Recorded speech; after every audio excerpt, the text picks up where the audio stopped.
All right there, everybody. Welcome. Payoff Pitch Baseball, 1964. Joe Pepitone. And we are ready to start here. Let's see if we got, let's see what we got going here. Nah, we don't need that. All right. It's going to be Phil Linz leading off for the Yankees. This is April 18th, 1964. Bobby Richardson, the second baseman. Roger Maris, the right fielder, batting third. Batting cleanup is Mickey Mantle in center field. Tommy Tresh in left. Batting fifth. Batting sixth is Joe Pepitone, first baseman. And Elston Howard, catcher.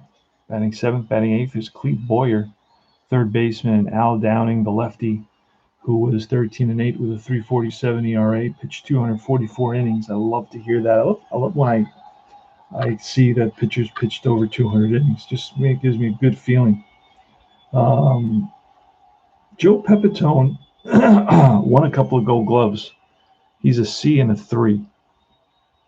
I don't remember the years that he won a Gold Glove. Hey, Kevin Hayes, how are you, brother? I don't remember the years that he won a Gold Glove, but here he's a C and a 3. Clete Boyer is a B range and a 4, which is pretty good. But let me quickly take. You know what? I have a laptop to my right. Let me quickly go in there and see what years Pepitone won the Gold Glove. Hopefully my battery didn't die out. It may have. No, it did not. Okay. Let's just quickly take a peek. And let me find out. Pepitone Gold Gloves.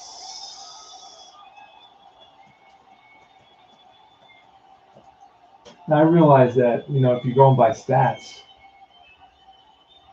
60, 59, 69, 3 times Gold Glove. Yeah. I don't see, you know what? Let me look at his stats. Maybe it'll show me the years he won the Gold Glove. It usually tells you all about their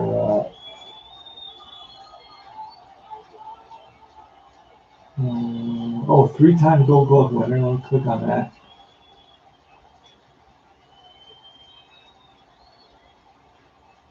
Let me look at his fielding real quick here before we get started with the game. Batting average, fielding, MVP Gold Glove. He won it in 65. 60. So he won Gold Glove in 65. He won the Gold Glove in 60. Gold Glove in 69. Gold Glove in 66 and 65.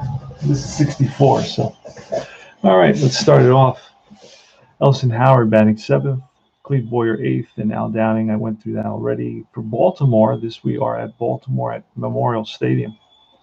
Jackie Brandt, the center fielder. Luis Aparicio at shortstop. Boog Powell, left fielder. Norm Seaburn at first base, batting 4th. Batting 5th is John Orsino, the catcher. Sam Bowens is the right fielder, batting 6th. Batting 7th is Brooks Robinson. Jerry Adair, the second baseman. Robin Roberts. Let's do this. And umpire screams play ball. And that's going to be a 6. A 6 is in play 72. And that goes to a fly ball. Under it is Jackie Brandt. Makes the catch, 1 away. Here's Bobby Richardson with 1 out. Top of the first inning. All right, that's a 6. Again, same thing. That looks like a 98. And the 98 is a fly to left this time. Over is Boog Powell under it and squeeze it for the out. 2 down. Roger Maris. Here's the pitch. And that is a 9er. A 9er is again in play in a 98. That's a fly ball to right. So 3 fly balls and each outfielder gets a little bit of action. That's Robin Roberts. He was 13-7 with a 2.91 ERA and 200 innings pitched. Hope everybody's doing well out there. 1 Gold Glove, 65, 66, 69. Thank you, Kevin Hayes. All right. He's an average fielder here. But again, all right, that's 10. Downing. 10 is a tough 86. And that is chopped to short. Charging it is Linz. Throws him out. Brent was hustling down the line. Here's Luis Aparicio. And you got the shortstop in the hole. Second baseman shading over towards the bag. And here's the pitch. That's a 10. A tough 76 against a lefty. And that is a fly to center field. On the run is Mantle, and he tracks it down. Turned on the Jets there. Caught up to it. And here's Boog Powell, lefty hitter. That's an 8. So here's lefty and lefty. That's a 29 against a lefty, and that is a base on balls. And Powell is on at first. And here's a pitch, and that is a 7. 7 is a tough 0-8. That's strike 3, and that retires the side. Seaburn down swing. No runs, no hits, 1 left, and we go to top of the second. Game plays pretty quickly. Let's take a look at the time. We're looking at 11:10. We started about, I'd say, 7. After 7 minutes, Robin Roberts to Mantle. Mantle batted against righties, batted .241. And that's a 5 and a 19. That's a tough 19, and that's a strikeout. So Mantle swings and misses. And that's 1 down. Here's Tommy Tresh, switch hitter batting from the left side. And that's a 5.44. That's a tough 44, and that is a strikeout. Back-to-back Ks. First Mantle, then Tresh. And here's Pepitone. This is the 3rd game for Pepitone. Playing the actual lineups. This is a tough 33 against a righty, and that is a base hit. Pepitone lines one to right center field, played on a hop by the right fielder Bowens. So we'll double check that. Just don't want to give any freebies. It's a tough against a righty, and a 33 is a base hit single for Joe Pepitone. And here's Ellie Howard with 2 outs, runner on first. See if Pepitone can steal any bases. Stole 2 bases, so he won't be stealing. And that is a 3 and a 24. That's a ballpark. Righty, 24 falls into the wheelhouse. We're going to roll in the wheelhouse. 1 to 20 is a home run.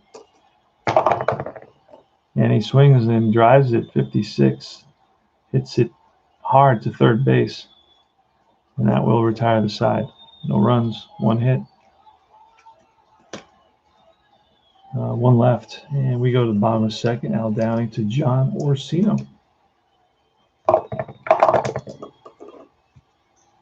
That's a 12. It's a patient. A patient 68 against a lefty. And that is a fly to center field. Can of corn for Mantle. 1 down. Here's Bowens. Sammy Bowens is up versus lefties, batted .291. That's a 9. It's a tough 57.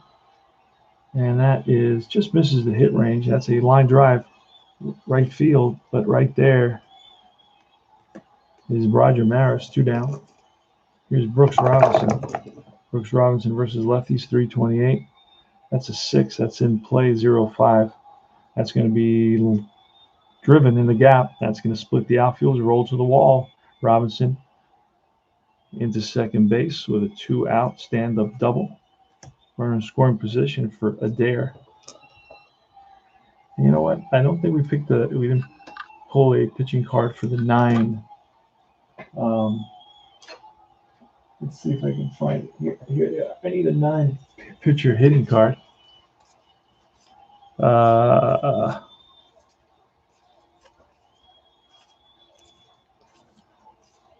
I don't always find them easily because I forget them in teams. When I play teams, I don't pull out the pitching card, and they're usually in those teams. But I found it, so we'll have a pitching card there. And Jerry Adair, I'm thinking to walk Adair, he batted .249. Pitcher hitting card. is a 5. I'm going to pitch to it there.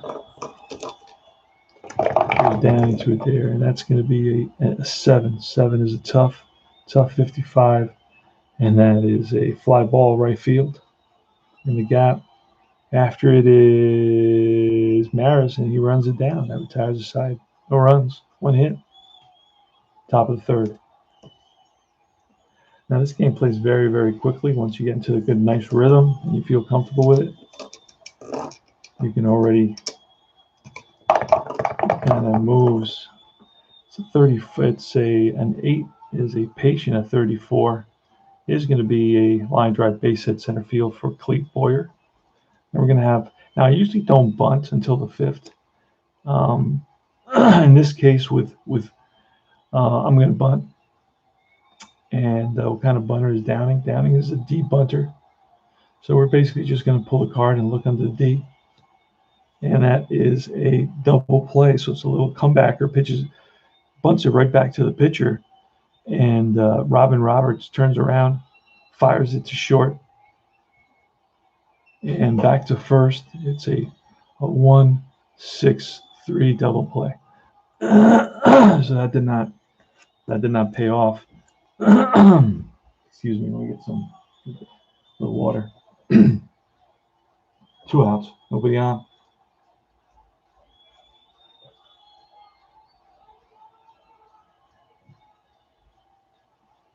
Little payoff pitch.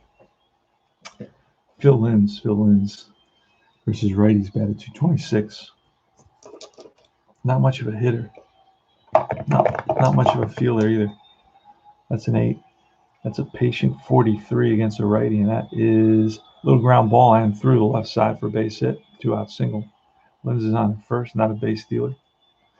Bobby Richardson steps in the box. He swings from the right side. Hits 279 versus righties, not too shabby. And that's a 3. That's going to be a ballpark on a 20. That's going to fall into wheelhouse. And roll on the wheelhouse versus a righty. Here goes. And that's going to be a deep drive. And that is going to bounce off the wall. Oh, no, that ball is a home run. Excuse me. Went over the fence. Deep drive left field. Back goes left fielder Powell to the track to the wall. Looks up. Out of here. 2-run shot. Bobby Richardson hit 4 home runs. And he happens to hit one here. It's a good roll. 0-9. Goes 1-11. So he hits a home run. And it's a 2-0 Yankee lead in the top of the 3rd. Crowd is not happy. We are in Memorial Park, Memorial Stadium. Roger Maris. A little 2-out rally here for the Yanks. And that is a 10. The 10 is a tough 77. That's a fly to center. That'll retire the side. 2 runs, 3 hits. Yankees up. A little messy. Let's tidy up. Pitcher Al Downing versus Robin Roberts. Roberts is a righty. That's an 8 and a 79. It's a patient. And he is a pitcher hitting card 5. And that, what do we say, was it? Patient 79. And that is a fly ball. Center field. Right there is Mantle. Hauls it in. 1 down. Next is Jackie Brandt. He's 0 for 1. Grounded out to short. That's a 6 and a 79. An in-play 79 is a grounder to short again. Linz is up with it. Throws out Brandt for the 2nd time today. And here is Luis Aparicio with 2 outs. Pitch from Downing. That's a 10 and a 58. It's a tough 58. And that's fly to right. And the right fielder, Maris, makes the catch. We go to the top of the 4th. No runs, no hits.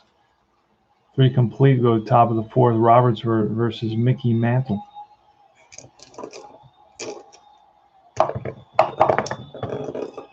And that's a 6 and an 87. That's in play 87. And that is chopped to short. Shortstop Aparicio fires, gets his man, Tommy Tresh. Tresh batting from the left side as a switch hitter. And that's a 671. That's an in-play 71. And that is slow roller to second base. Second baseman, who is that? That is Adair. He charges it over to first in time. And here's Joe Pepitone, who's 1 for 1 today, singled in the second inning. See if he can get another hit. This is the Pepitone replay. Lefty hitter versus righties, batted 241. Actually did better versus lefties. That's interesting. That's a 7 and a 22, an in-play 22 versus a righty. In-play 22. That's a base hit just right there. Look at that. Line drive, base hit, right field. So Pepitone is 2 for 2 today. And here's Elston Howard with 2 out, 1 on. And that is a 653. That's in play, 53. And that's chopped to third. Brooks Robinson goes to second. And that retires the side. No runs, 1 hit. Again, Pepitone is stranded. And we go to the bottom of the 4th. Al Downey versus Boog Powell.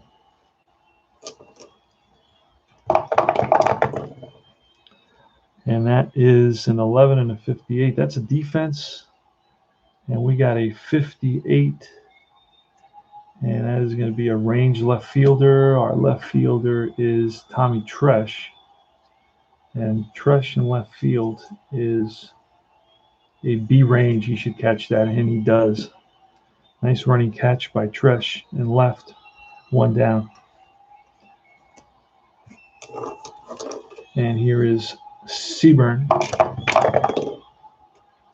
And that's a 4 and a 51. That's a tough 51, and that is a drive down the line into the corner. Maris. And Seaburn's going to try for 2, digging. Here's the play at second, and the tag is late. He is safe with a 1-out double. Seaburn in scoring position for Orsino. Orsino flied out to center in his first at bat. 2-0 Yankees in the bottom of the 4th. Here's the pitch to Orsino. That's a snake, guys. That's a wheelhouse 98. That's going to be a deep drive left field. And back goes Tresh to the track and makes the catch. And we're going to move Seaburn over to third on that deep drive. And he's on a third with 2 outs. And here's Sam Bowens. Here's a pitch. And that's a 784. It's a tough 84. And that is grounded to short. Lynn's over to first. No runs, 1 hit, 1 left. We go to top of the 5th inning. Start sliding stuff over a little bit. Need a little bit more space here to be able to write. I got to input all this data into Replay Baseball. I got the 64 season. I try to buy a season every week. I figure that I have more paychecks than they have seasons. So eventually I'll have them all. At least all the ones I need. Cleve Boyer, all the ones I want. Want. Here's Cleve Boyer. Here's Robin Roberts. And that's a 12-57. That's a wheelhouse 57 versus a righty. And that's going to be a deep drive to right field. On the track is Bowens, and he hauls it in. Number 9, pitcher hitting card. And again, that is a wheelhouse 53.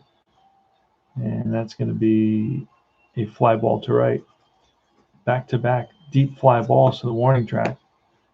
And Bowen's getting a lot of action out there. Here's Phil Linz. He's 1 for 2.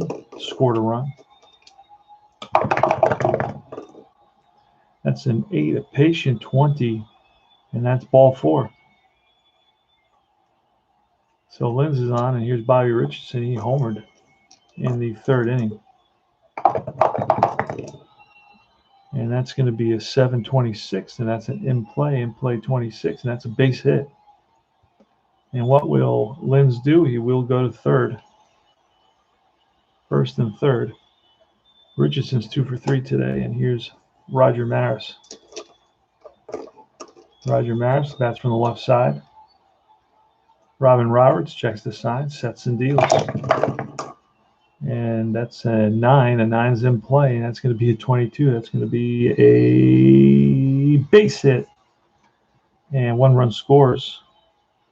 And runner advances question mark to get to third, but I'm not going to do that because there are 2 outs. I'll make the third out at third base. So it's an RBI for Maris. And first and second with 2 outs. Here's Mickey Mantle. Rolling low. Here's the pitch. It's a Mantle. And that is a 9 and a 14. Again, that's in play. And a 14 is going to be a base hit. Another base hit. And runner advances 1 base, but with 2 outs, Richardson, if he's a 6, he'll score. And he is a 6. He's an 8 actually. And Roger Maris is a 7, so he's going to move to third base. 4-0 Yanks. First and third now. And here's Tommy Tresh. Still 2 outs. This is all a 2-out rally. A walk and 3 singles. Here's the pitch. See if we can get out of it. Not another 9. It's an 11 this time. That's defense. And a 62. Oop, could be. And it's an error first base. First baseman is Seaburn. And Seaburn at first base. Where is he? Oh, there he is. Seaburn at first base is a 4 error rating, and he'll make the play. And that's a line out to first base. Otherwise, you won't get any. 1 to 29. We rolled a 62. And that was it only would have been a range play, so I should have known that. Automatically, there was no error there. But that's a liner, and right there is Seaburn to make the catch. The Yanks pick up a couple more on 3 hits. They lead at 4-0, bottom of the 5th. It's Robinson, Brooks Robinson. And that's an 8 and 20. An 8 is a patient, and a 20 is a base on balls. And here's a dare.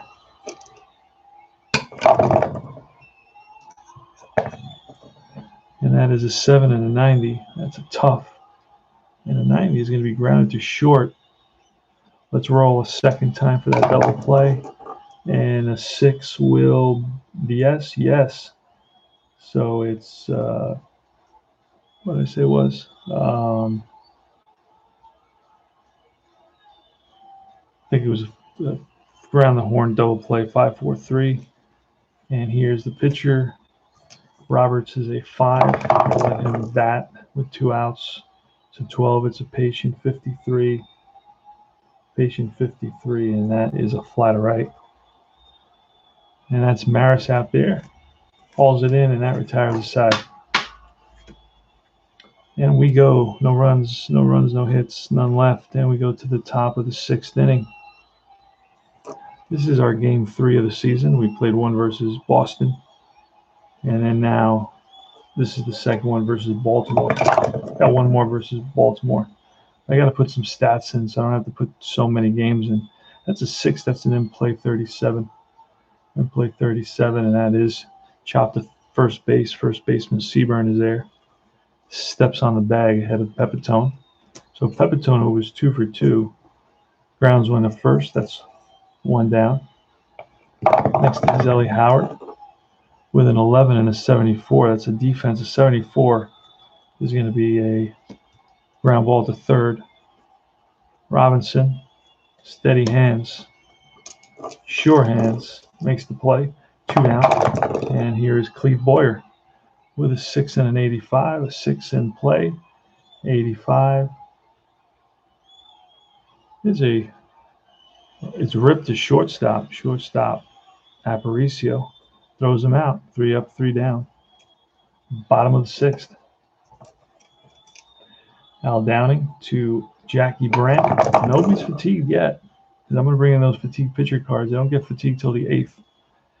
That's a 4 and an 83. A 4 is a tough 83 against the lefty. Is grounded to short. One down. Brandt is out. Here's Aparicio. Aparicio bats from the right side. He's 0 for 2. He's flied out a couple of times today. That's a 5 and a 51, which is a patient 51, and that is ground ball up the middle and through into center field. A 1-out single for Aparicio. He's 1 for 3. Here's Boog Powell, got a ton of power, hit 39 home runs. Here's a pitch from Downing. That's a 9 and a 66. A 9 is a tough. A 66 is a strikeout. So Powell swinging for the fences, wanted to pick up a couple of runs here for the Orioles with one swing of the bat. And here's Norm Seaburn. And that is a 6 and a 10. A 6 is in play, and a 10 should be a base hit, and it is. And Aparicio should go to third. It says one base, but I believe Aparicio is a 6. Yeah, so he's an 8, so he'll go to third on that. First and third now with 2 outs, and here's John Orsino. Orsino versus a lefty bat at 188. And that's a 10 and a 52. That's a tough 52, and that is a line drive base hit, left center field. And that will score 1. And Seaburn is a 8 running, so he will make it to third. All right, so the Orioles are on the board. First and third now. So the tying runs at the plate and Bowens hit 22 home runs, 11 against lefties. Here's the pitch. And that is a 6 and a 0-3. That's an in-play 0-3. That's going to be a drive. And that is going to be over the center fielder's head. That'll score 1 for sure.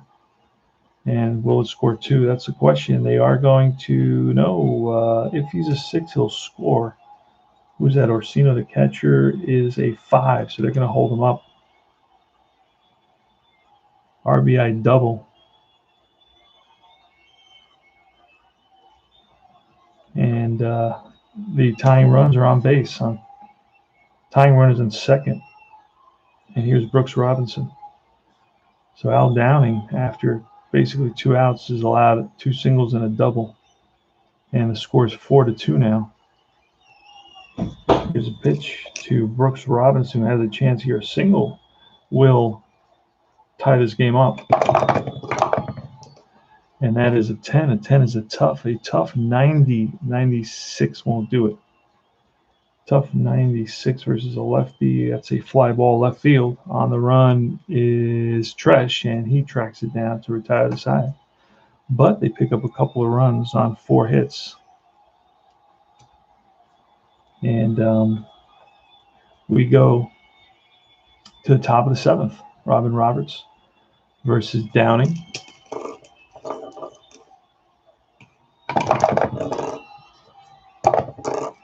And that is a 9 and an 86. A 9 is in play.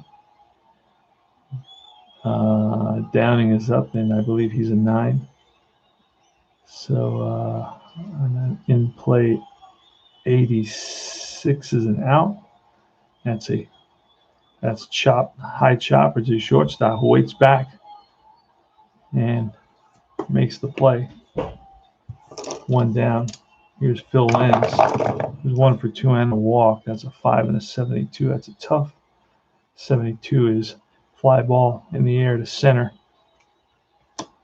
Right there is Brandt, 2 out. And here's Bobby Richardson with an 8.95. Oh, that's going to be an out. Patient 95.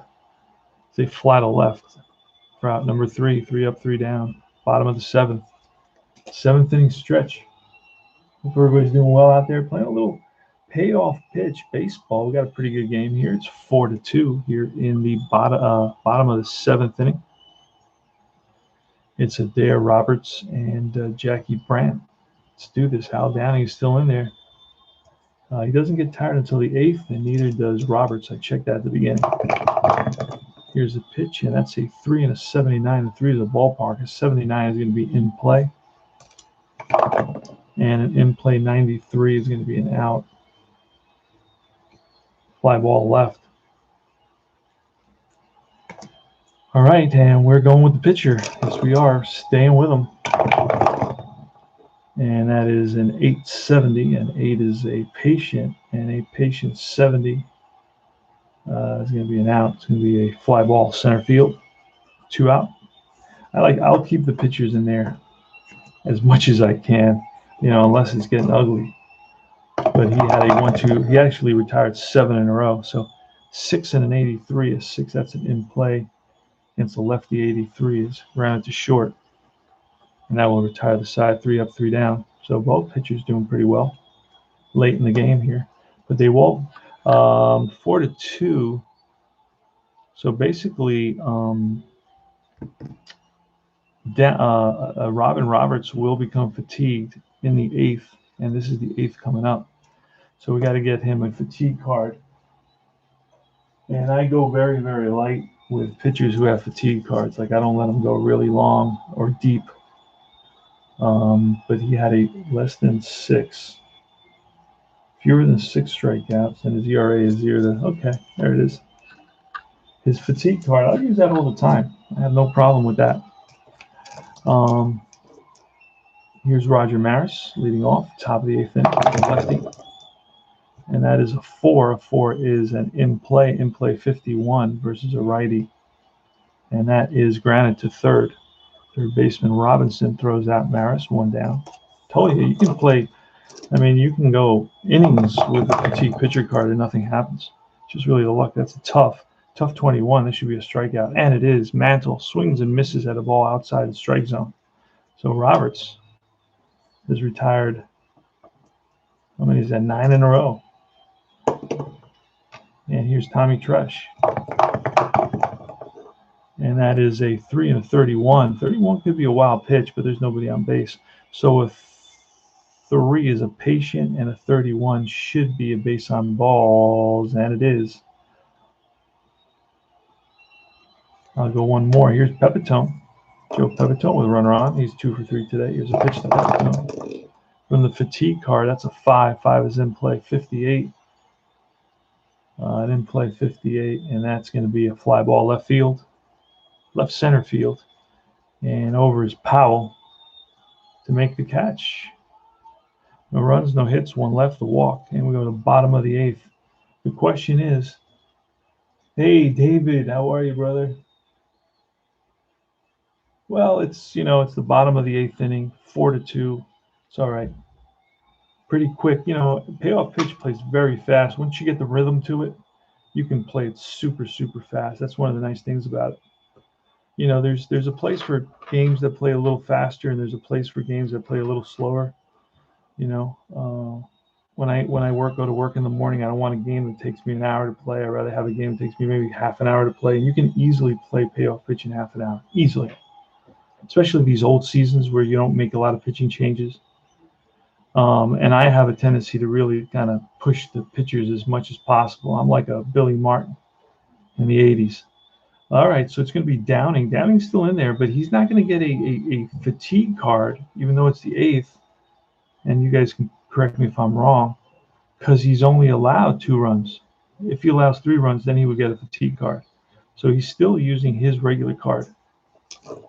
And here's Luis Aparicio. He's 1 for 3. He's singled in the 6th inning and scored a run. And that's a 12 and an 83. That's a patient 83 against a lefty. And that is chopped to short. Shortstop Lins scoops it and fires to first in time. Low throw scooped out by Pepitone. Pepitone is going to win 3 Gold Gloves, 65, 66, and 69. We had that discussion with Kevin Hayes earlier in the game. Boog Powell, he's 0 for 2. He struck out, flied out, and walked in the first. And Powell versus lefties batted .226. Here's a pitch from Downing. Oh, and that's a 7 and a 53 is 7. It's a tough 53. Strike 3. Swings and misses at a high fastball. Downing throwing some heat. Oh, Downing at 217 strikeouts, and for this era, that's a lot. That's pretty impressive. Holy smokes, what's he throwing? Spitballs, probably. Actually, some pitchers were allowed to throw spitballs back then. They called it, they were grandfathered in. Those pitchers were grandfathered in, so you couldn't, even though probably a little bit earlier than this period. But I know that's one of the anecdotes, that if you were around long enough and they knew you threw spitballs, they couldn't, even though there's a rule against spitballs, they couldn't stop you, because you had been, you had permission to throw spitballs. Pretty crazy. Norm Seaburn. Now Seaburn is 2 for 3 and scored a run and doubled. And Seaburn has some power. Not really. Against lefties, he had 3 home runs. Not and batted 192. So this is not a guy that Al Downing is worried about. And that is a 4 and a 64. 4 is going to be tough. The 64 is, just missed being a hit. It's going to be ripped to short. Lins scoops it, throws it first in time. That retires the side, 3 up, 3 down. That's 7 in a row for Al Downing. And here's the fatigue pitcher card. We're pushing Robin Roberts to go a complete game. How many did he have? Let's look. Oh, he had 8. Okay, well, he'll have 1 here. Don't want to make any changes. The fewer changes I can make, the happier I am. And, you want your commissioner to be happy. That's patient. A patient 90. That's going to be an easy out. Grounded to short. That is Aparicio. Throws out Ellie Howard. Here's Cleve Boyer, who's 1 for 3 today. Here's a pitch from Robin Roberts, and that is a 6 and a 40. That's a tough and a 40 is a strikeout. Curveball gets Boyer, and here's Downing. Downing is a 9 pitcher hitting card. Glad to hear you made it enough to offer. Oh man, don't remind me. That was traumatic, my friend. That was horrible. And government was nowhere to be found. Nowhere to be found. It was total radio silence. That's the scary part. So I'm picking up a generator. I'm going to have a generator. I'm going to have flashlights. I'm going to have lanterns. I'm going to have candles. I'm going to have everything. Just outrageous. That's in play 29. That's an in play 29. That is going to be, again, that's a 9. It's going to be an out. And that is going to be a pop-up. Left side, third baseman Robinson is there in foul ground, and he makes the catch right near the stands. And here comes Al Downing for the Yanks. 3 outs away from a complete game. No runs, no hits there in the top of the 9th. 4-2 game. And this is last licks for Orsino, Bowens, and Robinson. And let me take a quick peek at the Baltimore Orioles. How we do in time? So far we got a 31-minute game. 31-minute game, and let me see. I'm looking to see if I can bring somebody in. Willie Kirkland. He's a lefty. He's not going to bring in a lefty. No, not going to bring in any lefties. We're going to let who's here bat away, swing away. All right, let's do it. Here's a pitch to Orsino. John Orsino at 188 versus lefties. But they don't know that. This is game 3 of the season. They figure he's going to be a 300 hitter versus lefties. That's a 5 and a 72. That's a patient 72. Is a fly ball center field. On the run is Mantle, and he gets there. Mantle read that off the bat. And here's Sam Bowens. Bowens versus lefties, a 291 hitter. Whoa. Hold on. What? Let's see. All right, we got a white one here. There we go. And that is a 6 and a 30. If there was anybody on base, that'd be a wild pitch. A 6 in play and a 30 should be a base hit, and it is. Just made it. 9-30 is a single. And it's a little Texas leaguer that drops in and run around first. That's the tying run comes to the plate now. And Brooks Robinson, 4-2. Brooks Robinson, who's got power, hit 28 home runs and 8 against lefties. 328 hitter against lefties. Here's the pitch. And that's an 11 and a 94. And 11 is going to be defense. 94 is going to be an out, kind of an out. It is going to be ripped to second. And let's see if this is a double play. No, it's going to be a fielder's choice. 4-6. And Robinson is on at first. So the Orioles, 64 Orioles, are down to their last out. What did Pepitone do in this game? He went 2 for 4 with 2 singles. This is my Pepitone. You know, I read that book, David. Joe, you could have made us proud. And then, of course, I read the Boughton book. And here I get, you know, I get double trouble. I get Boughton and Pepitone on the same team. That must have been something. And Pepitone didn't like Boughton. He said that you know, Boughton was not a team guy. He was I can't remember. It's in the last 3 or 4 pages of the book. I can't remember exactly what he said about Boughton. But he didn't like Boughton. Here's Jerry Adair. Let's do it. And that's a 9 and a 16. A 9 is a tough. A 16 is strike 3. Ball game over. Al Downing completes the game. Love that. What a great feeling that is. My life is now complete. And that is 6 hits. He allows 6 hits and 2 runs, no errors. I don't think anybody made an error in this game. That's beautiful. What a great game that was. Well-played game. Love those well-played games, don't you? 3, 4, 5, 6, 7, 8. 8 hits for the Yanks. The big hit was Richardson's 2-run homer, and then later it was singles by Roger Maris and Mickey Mantle. Mantle went 1 for 4. The win's going to go to Downing, who went 9. Love that. Gave up 6 hits, 2 runs, 2 earned runs. He walked 1, 2, 2 and struck out 1, 2, 3, 4. Batters faced. He faced 27 and 8 is 35. I asked Joe, I said, Joe, why don't you give us batters faced? He wanted to add all this weird stuff on his cards. And I said, if you're going to add something, add batters faced, because then guys can use the 8, you know, like you have the fatigue system that you have. Or if they want, they could be more specific and they could look at batters faced.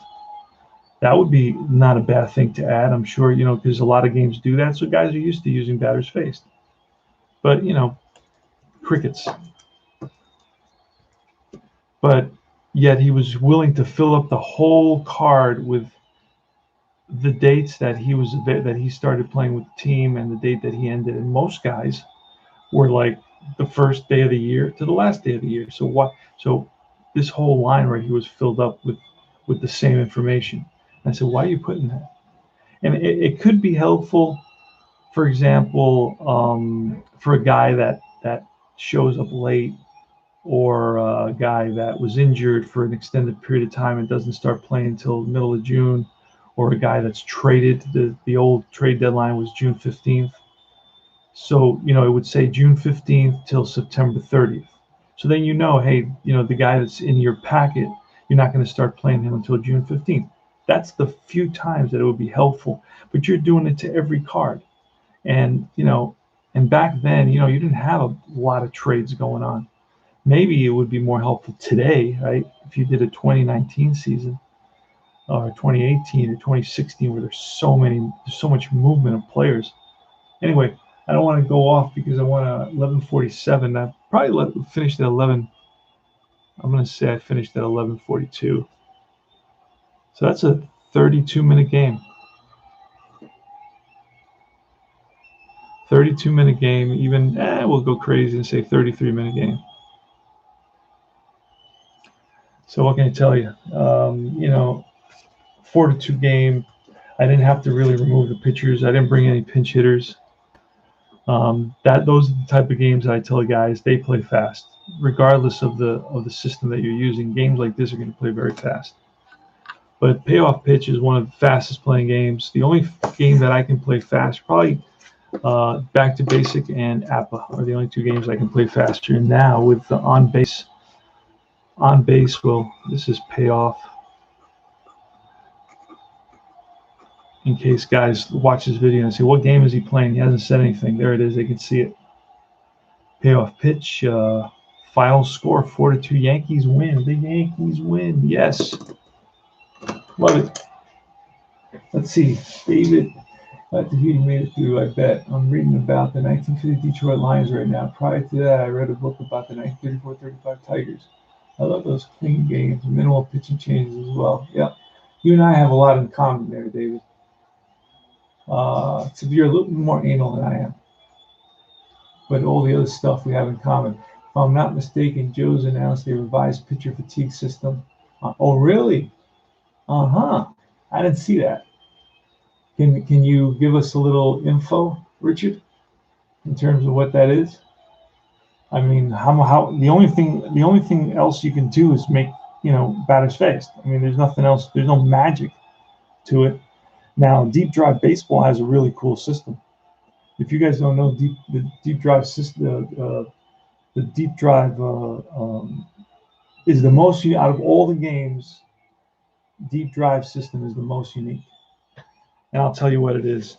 It calculates how many times to do the lineup. So it would be 1 here, 2 here, 3 here, 4 here. That would be 4 points. Then how many innings? 1, 2, 3, 4, 5, 6, 7, 8, 9. And then has he given up a run? Yes. Okay. So you would add these up. That would be 13, 14. So if your starting pitcher has 14 points, he could have completed this game. If he only has 12 points, well, guess what? He would have to have been pulled after the 7th. It's very well done. You'll find that the really good pitchers mostly have 14s. Modern pitchers, the best ones have about 10. They usually get pulled around the 7th inning or 6th inning. It really works out well. It's so simple, but it's so unique. It's so different. The guy is really, really, he's really creative. He's really creative because he has a couple different things. He's got a really good split system, very simple split system. And then you got the deep drive system where, it's a 50-50 game, but you got the deep drive system on the batter card. And that can be called into play from the pitcher side or from the batter side. So if that pitcher gave up a lot of extra base hits, guess what? You're going to be on those deep drive charts a lot on the batter's card. And if the batter hit a lot of home runs, well, you're going to also have the opportunity to get on the deep drive chart based on the batter roll as well. So it's a little bit of everything. This is a very, very underappreciated game. I don't know if any of you guys have played deep drive baseball, but he doesn't have a lot of seasons. He has pretty much a season for every decade. And I think he's missing. He doesn't have one for the 60s. But I have all his seasons except for the seasons 50s, 40s, 30s. He does have some. He does like the dead ball era, so he has seasons for that. So if you like the dead ball era, you should definitely check it out. It's $12 and you get every player. The cards are super easy to read, and I play it every so often. There's a ton of deep drive games. It's a really fun game. It plays really clean. His range and error system is really good. So yeah, I really like deep drive baseball. And let's see what David. It's an interesting system. I forgot about deep drive system. Yeah, check it out. I can't remember the precise details, but defense it's definitely happening. Cool. Well, the only thing, Richard, that it could be is that he adds the number, like I told him last year or whenever it was, 18 months ago. Just add batters faced, man. Where's the picture? What did I do with picture? Oh, right there. Just add the batters faced. So simple right there. Just add the batter's face. It's easy to figure out. And you can have it next to the fatigue. Just put 8 innings or 36 or 33 or whatever it is. That way guys have a choice. You can do one or the other, which would be cool. Al Downing. So Al Downing, whatever innings pitched divided by batters faced by innings pitched. And then there you get your batters faced per game, right? Per game.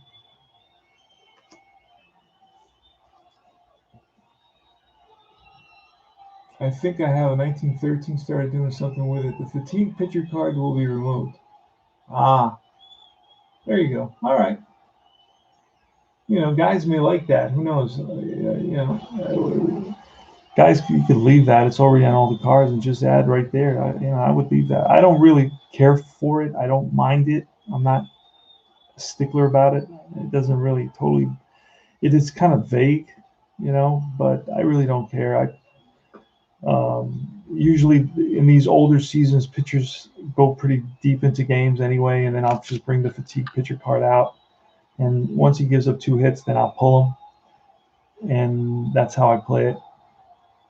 So, I mean, it's a good game. It's a fun game. I like it. It's colorful. It's got nice colors. The colors are not neon colors. They're very soft, so they're easy. It's an easy game to play. Um,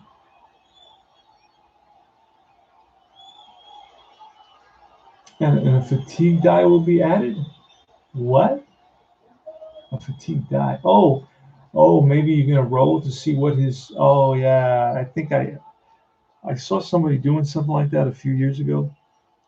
That they would roll at the beginning of the game to figure out the points for the pitcher in that game, something like that. Ah, look at that. When the pitcher's fatigued, the fatigue die is added to each row. So adding more dice. Okay, he must have a lot of free time on his hands. So you're not taking away dice, you're adding more dice. Because the whole foundation for a lot of things that he does was to minimize the dice rolls. So now he's doing the opposite of what his original intent was with the game.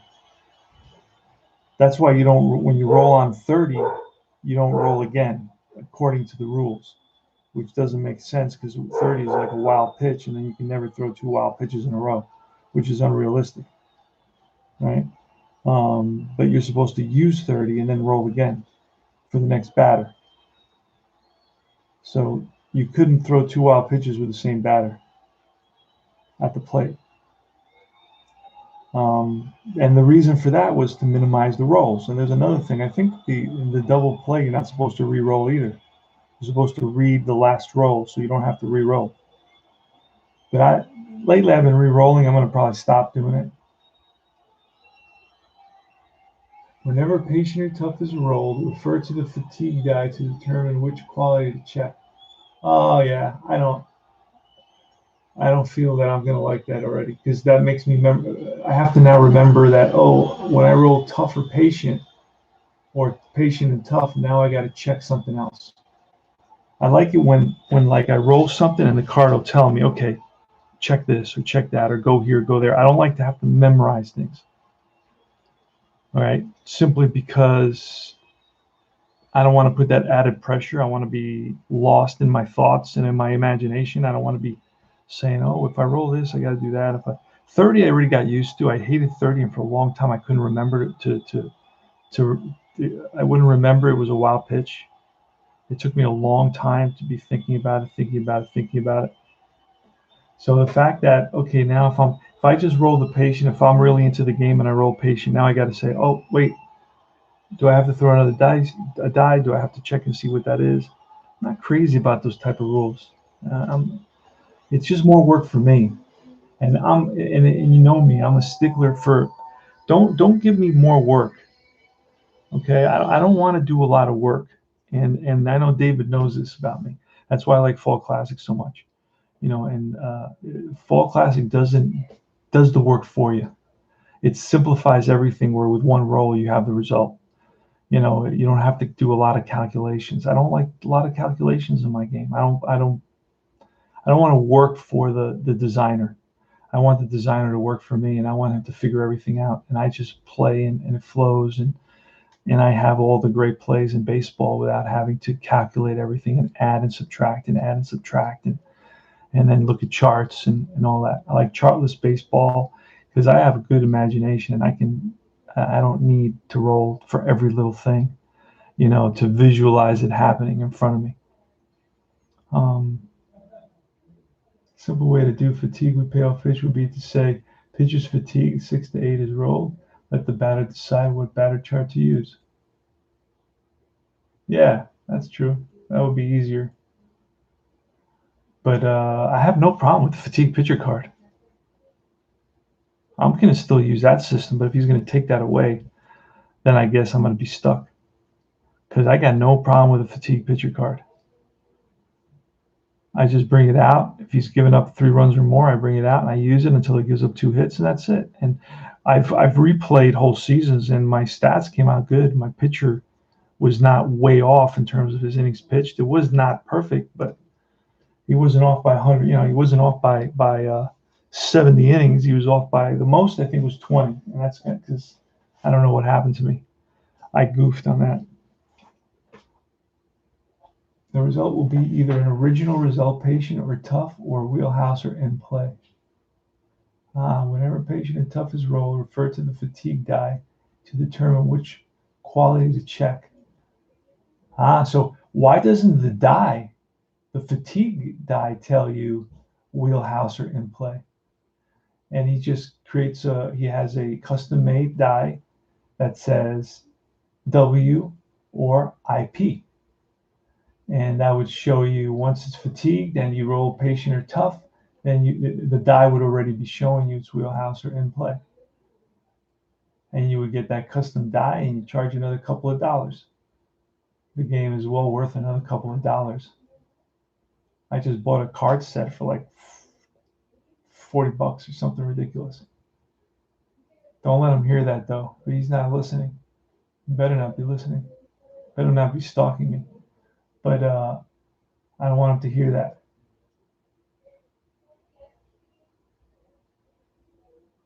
I haven't done much with it yet. I have 2 college softball sets, and I'm more excited to do something with those sets eventually. Well, true, but hey, it's only when you're using a fatigue pitch and not very often, arguably. Yeah, that's a good point, Richard. That's a very good point. So, but I do use the fatigue pitchers. You know, I don't care too much, but that'll be all right. I'll try. I'll be attuned. It doesn't seem like too complicated. The way you explain, after you explained it a little bit better to me, I was like, okay. I overreacted. I thought I was going to have to start doing a lot of calculations, but now it's pretty simple. So basically, once he's fatigued, then you roll patient or tough. Then you're going to look at the extra fatigue die, and I guess, I don't know, it'll be a number, and that number will tell you something. I don't know what kind of die you're rolling there. Did he say, what is it, a D6? Is it a special die? Is it a D, what is it? Maybe a 1, 2, 3 is wheelhouse and a 4, 5, 6 is in play. Something like that. Odd or even. Decider die. Will it be a decider die? If it's a decider, if it's a bullet, it's a wheelhouse. If it's a non-bullet, it's an in play. Interesting.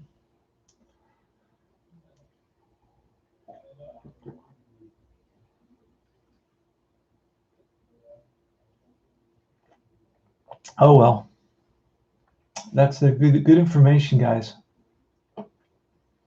So if you want information, these are great games to watch because you get a lot of good info to what's happening. So you get the sense that the 1d12s you use seem to be more balanced with results. I always get the feeling that regular 6-sided die roll more 6s. You could be absolutely right. I don't know. I have no idea. I really don't. Every so often, I'll roll the same numbers so many times, and I'll be like, "Is this okay? Are these working?"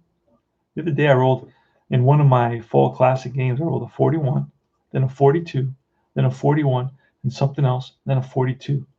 I was like, "What?" Yeah, it was crazy. Guy, he walked the bases loaded, walked a run home. It was nuts. I have my fall classic set up here, except I had a couple issues. Not with the game, with my Replay Baseball sent me the wrong code, and when I input the code, it basically wiped out all my seasons. And then you have to, once you reinsert the right code, all your seasons come back. But what I did is I used a previous season, and when you use that same previous season code, it wipes out the stats you have, and it gives you like a fresh year. So I had 4 games inputted. Now I got to re-input those 4 games. So that's why so now I got to do that. But I'm gonna do that tomorrow, because over the weekend I'm definitely gonna play. I want to play at least 4 games, 1980 athletic games with. Oh, I want to talk to David about something. I'm a guy that likes like these games, like a 4-2 game or a 5-3 game. And with Fall Classic, I'm thinking of doing that thing with only a 19 or a 20 as a C, and then it's like 1 to 9 is an A, and 10 to 18 is a B. Because I don't want to mess up the whole game, though. That's the thing that I'm worried about. I have played 32 games, and I did have, pretty healthy offensive numbers. I'm not really a huge fan of really healthy offensive numbers. I don't like those seasons where everybody hits really well and everybody hits 30 home runs. I'm not crazy about that. I just doesn't excite me. Once I see all those hits, it bores me. It's like too many hits. I worry that the 1920 is, yeah. That's exactly what I'm thinking. That the 1920 may be too extreme. We had in the group that we were in when we replayed the A's, which I'm still waiting for stats for, by the way. One guy told me, "Oh, I sent you the stats a month ago to the email you gave me," and I'm like, "Did I give you a different email than the email that we're talking on right now? Is where I want it? I don't know." So anyway, I guess he's going to get it to me at the right place. But I forgot what I was going to say. But yeah, maybe too extreme. So I don't know what to do. But I did have healthy numbers, offensive numbers. I'm not a big fan of those. So I don't know what to tell you. I don't know. What are you thinking, David? If you calculate the pitcher cards, the changes from A to B or to C don't get weaker on consistent statistical regression. David, speak English, man. I don't understand what any of that means. I've been going with the D6, 1 to 2 is an A, 3 to 5. Yeah, I know. Oh, okay, Tim T. Yes. Right, I've seen that. And that makes a lot of sense, by the way. Because you're looking at, what is that, 16, 32% chance. This is just guessing right off the top of my head. 32% chance of an A, 48% chance, or something like that, 52% chance of a B, and then 16% chance of a C. Is that correct? Tim, is that right? I would think maybe a 1 to 6 A, 7 to 16 B, 7 to 20 is a C, maybe decent option to start. Yeah. Oh, I was telling you, now I remember what I was saying.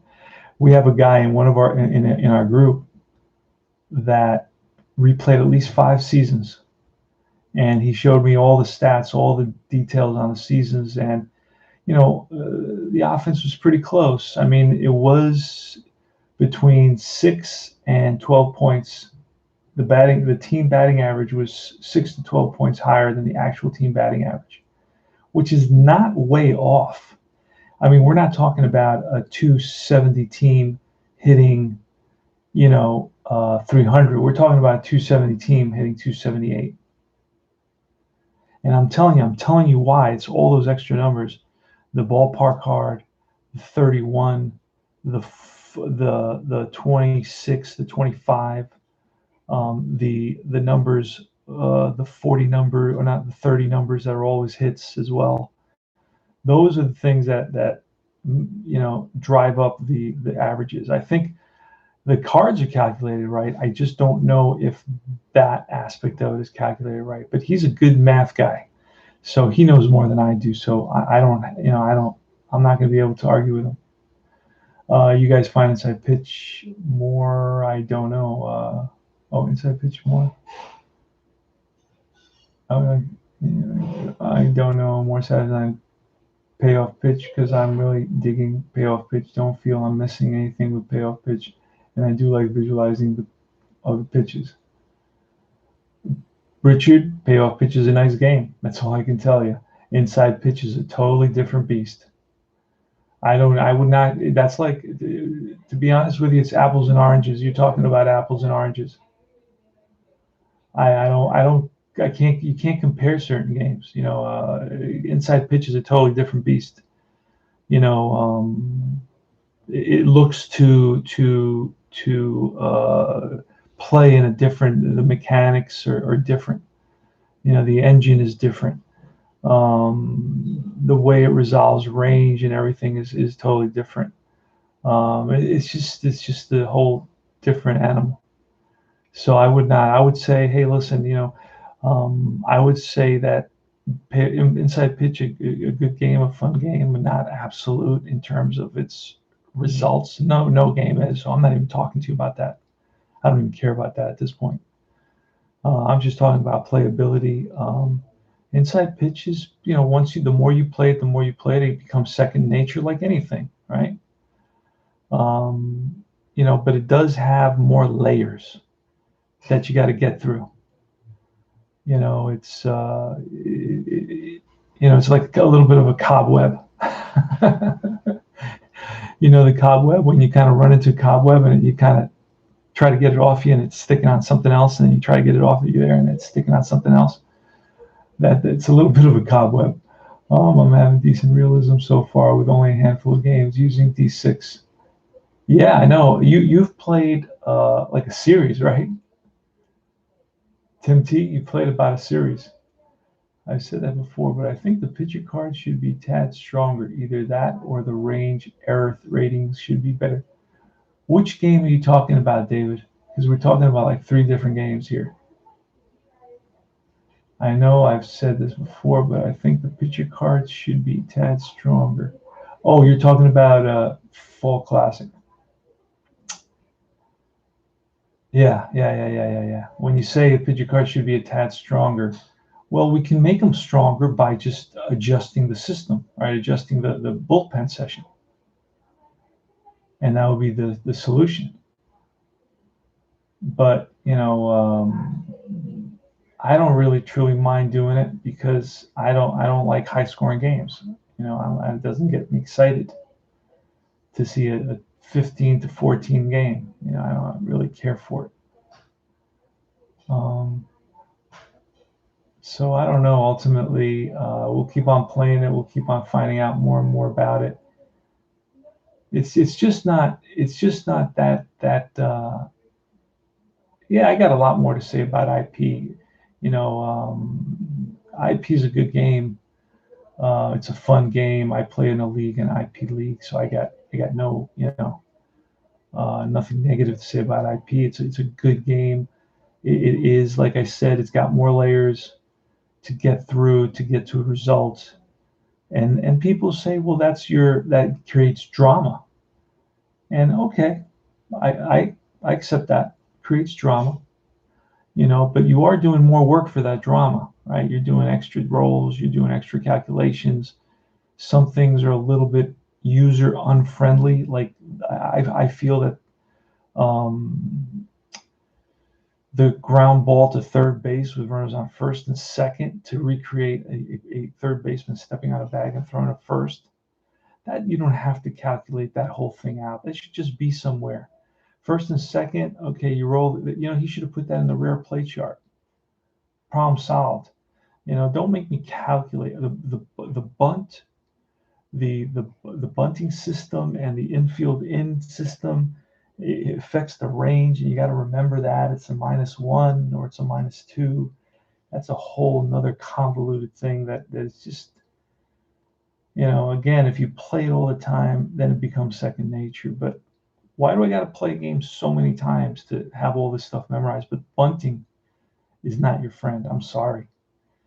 Bunting is too convoluted for me.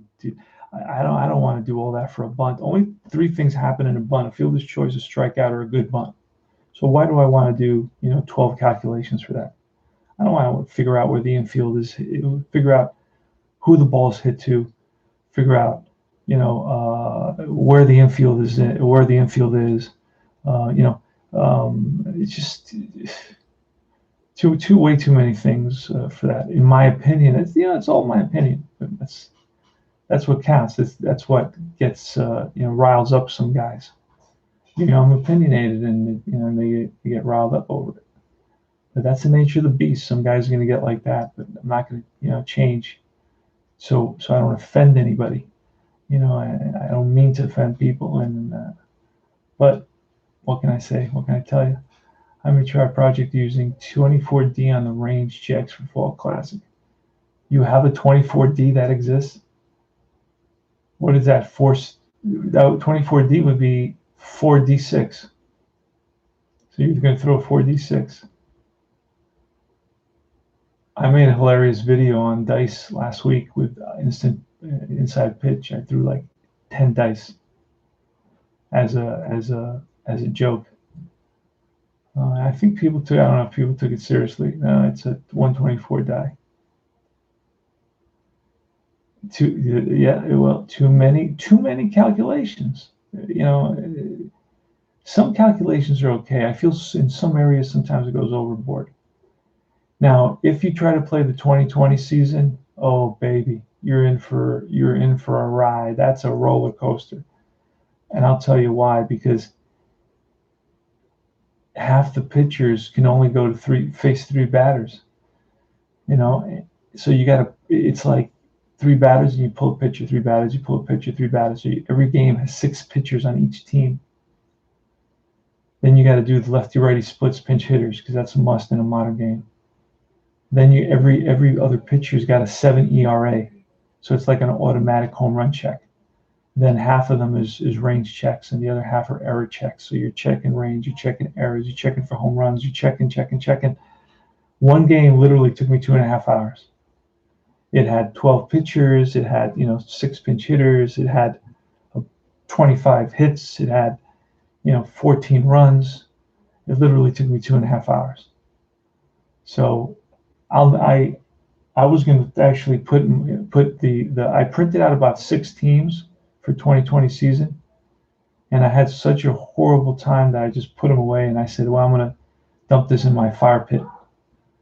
I never want to see 2020 ever again. That's a nightmare of a season. That's like night of the season of the living dead. That is horrible. 2021 is going to be a beautiful season. It's going to be great. 162 game schedule, and things are going to be back to normal, thank God. And unfortunately, we weren't able to do it last year. But the last real baseball season is 2019. So if you want to play a modern season, play 2019. The Mets actually are 10 games over 500. So that's really, really cool. And they have decent starting pitching. They have 4 pretty good starting pitchers, Stroman and Wheeler. And I hate that we lost out on Wheeler, man. He was a homegrown guy, been with the team for a while. And I hate that when we lost him.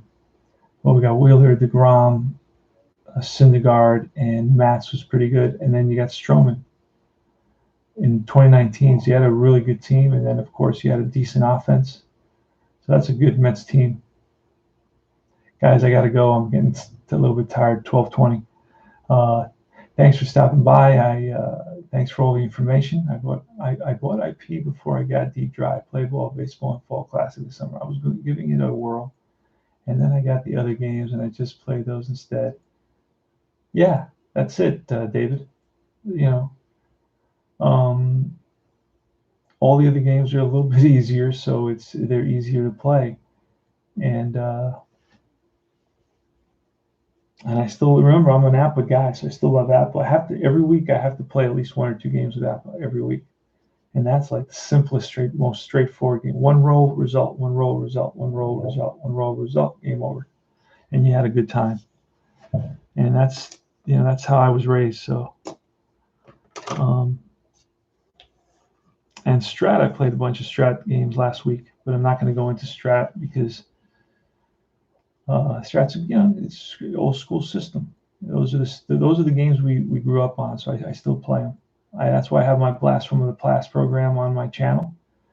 Every weekend I play an old game. And I think what's due is Status Pro. I haven't played a Status Pro game. I want to play that game as well. A lot of guys play that in college. Anyway, I'm going to go. This is Tony Porter. This is Cards and Dice TV. And I thank all the guys that were chit-chatting tonight. It's always great to hear from you guys. Talk to you in person rather than writing. Kevin Hayes was here. David T. Richard.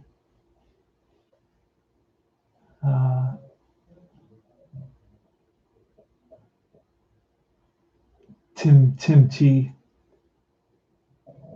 And a couple other guys who were quiet and just enjoying the conversation. D. Scott Howard was here. Came in towards the end. And the final score here, and I like to do this thing. I saw somebody doing this thing, and I really liked it the way they did it. So the Yankees win this one. They win it by a score of 4-2.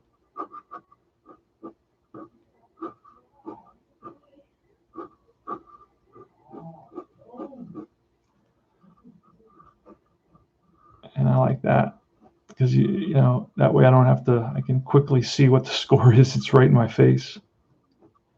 Looks like the Wicker Man. My lines make it look like a. All right, Voodoo. Yankees win it by a score of 4-2, and we got one more game in Baltimore, 1964. Pepitone went 2 for 4. I love it. Joe Pepitone, 2 for 4. Now I have all the stats. I'll be able to read out the stats as I go, and I may even put the stats here so we'll know how it's going. So I'm going to try to play this season out. It's easy season to play because there's very few changes. Guy who starts is the guy who finishes. Pretty much is how 60s were, and I get the chance to listen to those old radio broadcasts of the 60s. I love that. And Strats in 65, yeah. But you know what, David, D. Scott Howard. We're getting a lot of Strat guys that are saying, hey, I'm a Strat guy. Everybody started with Strat. Everybody started with APA. 90% of our guys started with those two games. They're the most popular games. Then you had a couple other games here and there. But most of us come from those backgrounds. But I'm starting to see a lot more Strat guys looking into the new games. Because again, and I'm very straightforward, I play Strat, but the fact that they have 3 seasons between 67 and 2003, or 2004, something like that, with really no plans to really produce more, really seriously. That leaves a lot of new guys having to turn to the new games because they may hear a lot of things about Strat. Like Keith Hernandez always talking about Strat. He's a Strat guy. He's an old school guy. He's 70 years old, and he played Strat when he was a kid.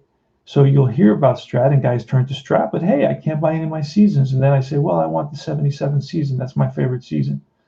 And then you look and you got to pay over $100 for it, or $130, $160.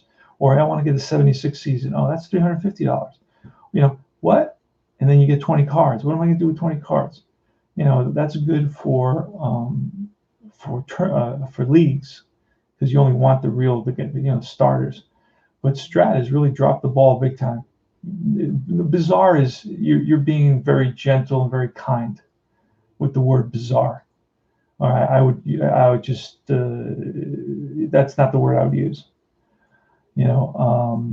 Strat is being incompetent. Really, they're blundering on a totally different level by not producing, especially COVID, man. Exactly. This is a COVID period. Guys have been locked in their house for a year. Why do you think this is the golden age of our hobby? Because guys can't go out anywhere. So we have to stay home. And a lot of guys that, have time on their hands, and they're like, crap, what did I used to do when I had all this time on my hands when I was a kid? I used to play my tabletop games. Let me pull one out. Let me find out if that's still available. So they've turned to the Facebook groups. They turned to the Delphi. They turned to look around for the games again.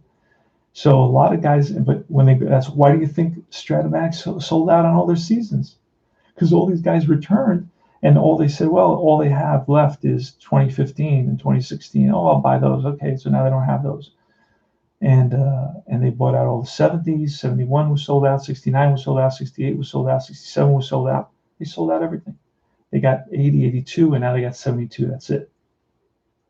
That's ridiculous, man. Print up some seasons, But I think they got a back alley thing going.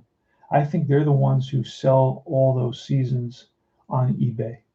I think they got a little side business going where they use the scarcity factor, and they sell they have their seasons and they print them up and they sell them on eBay for $250, $300, $400.